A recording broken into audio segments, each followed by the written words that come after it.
Welcome to The Explainer.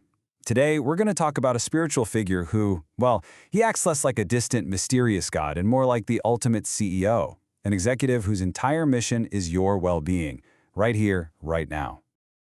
So many spiritual paths seem to focus on the future, right? It's all about some reward that comes after this life is over. But what if there was a philosophy that was less about the final destination and completely, totally about improving the journey, today?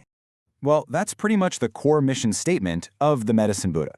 This is a figure who, again, operates less like some far-off deity and more like a super hands-on CEO for your life.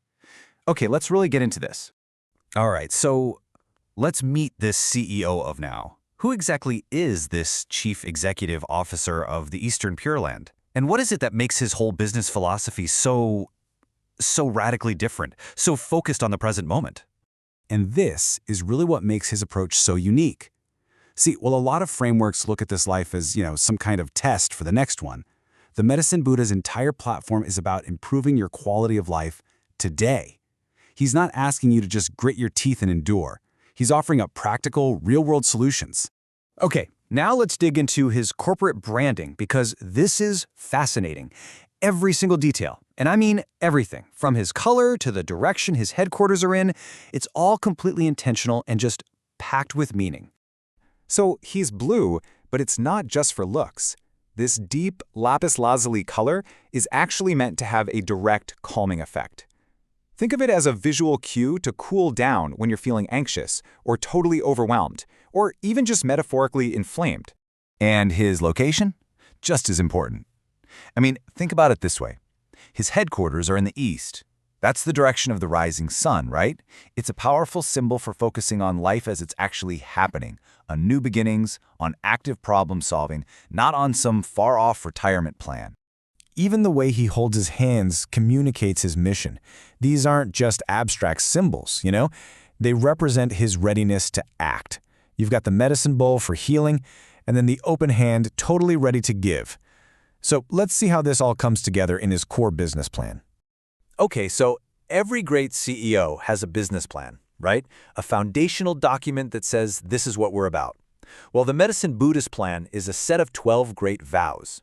You can think of them as a kind of white paper for personal and societal well-being. And where does this business plan start? It starts with you. The first couple of vows are all about helping you become your absolute best self. And we're not just talking about feeling good on the inside. It's about radiating a kind of health and positive energy that actually inspires everyone around you.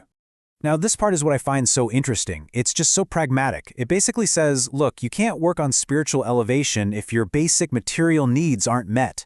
He argues for securing the foundation first: food, clothing, resources. It's incredibly down to earth. And this is his signature service. This is the area he's most famous for. It's like a comprehensive healthcare plan that covers the whole shebang. Everything from the common cold and physical disabilities, all the way to that deep-seated emotional pain and really serious mental health challenges. So, the big question is, how does this ancient philosophy actually apply to our crazy 21st century problems? Well, it turns out the Medicine Buddha has a prescription for some of our most common, most pervasive stressors. Yeah, he specializes in 3 conditions that I think we all know way too well. First, the stress that comes from money troubles.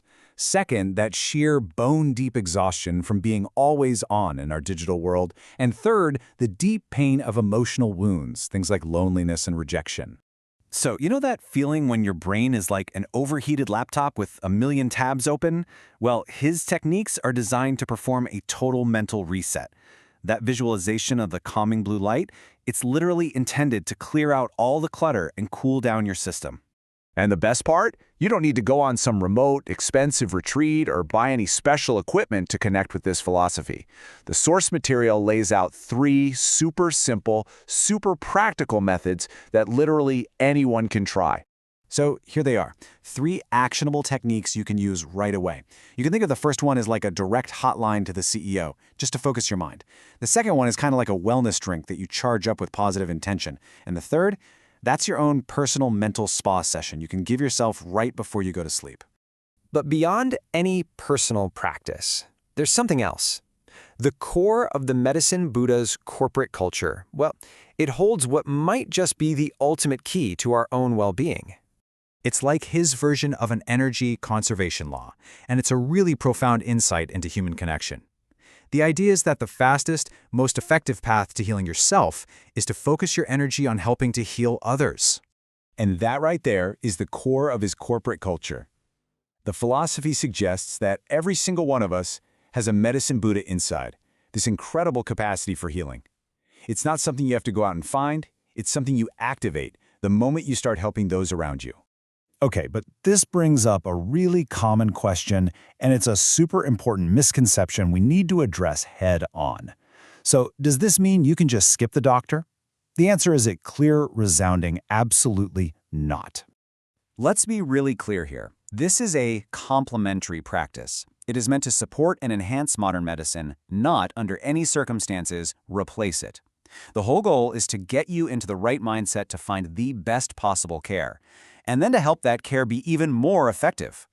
So, when you get right down to it, the medicine Buddha isn't just some external figure you pray to. It's really a state of being to realize within yourself. It's a state of fundamental health, of mental clarity, and an inner richness that just isn't dependent on what's happening on the outside. And that's really the final takeaway, isn't it?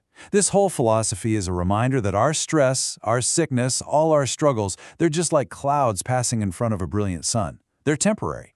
But the light, that clear, radiant nature inside you, that is always there.